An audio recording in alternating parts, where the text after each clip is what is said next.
கடலூர் மஞ்சக்குப்பத்தில் நடைபெறும் அரசு விழாவில் முதலமைச்சர் திரு மு.க. ஸ்டாலின் பேசி வருகிறார். காட்சியை பார்க்கலாம். இப்படி இன்னும் நிறைய இருக்கு.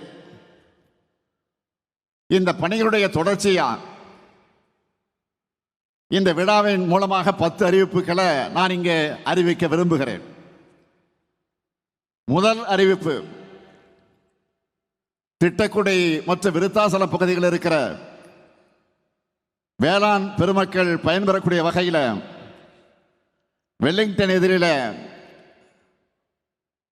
கரைகளை பலப்படுத்துகிறது, வாய்க்காலை புனரமைக்கிறது போன்ற மேம்பாட்டு பணிகள் மேற்கொள்ளப்படும். 130 கோடி ரூபாய் செலவில். இரண்டாவது அறிவிப்பு, கடலூர் மாநகராட்சியில் இருக்கிற மஞ்சக்குப்பு மைதானம் மற்றும் சுற்றி இருக்கக்கூடிய பகுதிகள் 35 கோடி ரூபாய் மதிப்பீட்டில்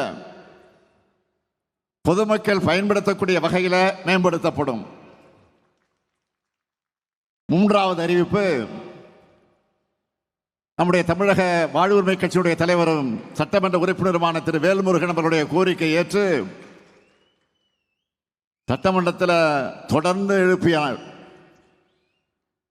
எங்களுக்கு கூட சில நேரங்கள் கோபம் வந்தது. ஆனால் அந்த கோபம் இருக்கக்கூடிய இடத்துல தான் குணம் இருக்கும் என்று சொல்லுவார்கள்.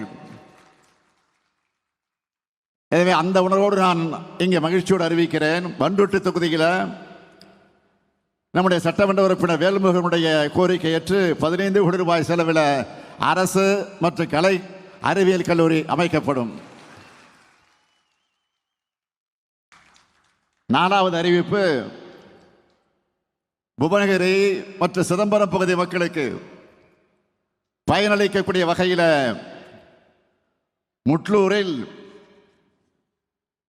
முட்லூரில் இருந்து சேத்தியாத்தோப்பு வரை இருக்கிற 2 வழிச்சாலை 4 வழிச்சாலையாக 50 கோடி ரூபாய் மதிப்பீட்டில் மேம்படுத்தப்படும்.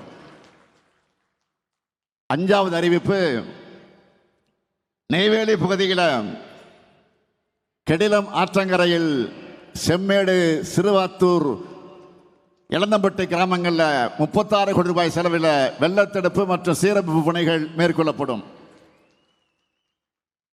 ஆறாவது அறிவிப்பு, திருவந்திபுரம் கோயிலுக்கு செல்லும் பக்தர்கள் பயன்பெறக்கூடிய வகையில் எம்புதூர் முதல் திருவந்திபுரம் வரை இருக்கக்கூடிய சாலை 7 கோடி ரூபாய் மதிப்பீட்டில் மேம்படுத்தப்படும்.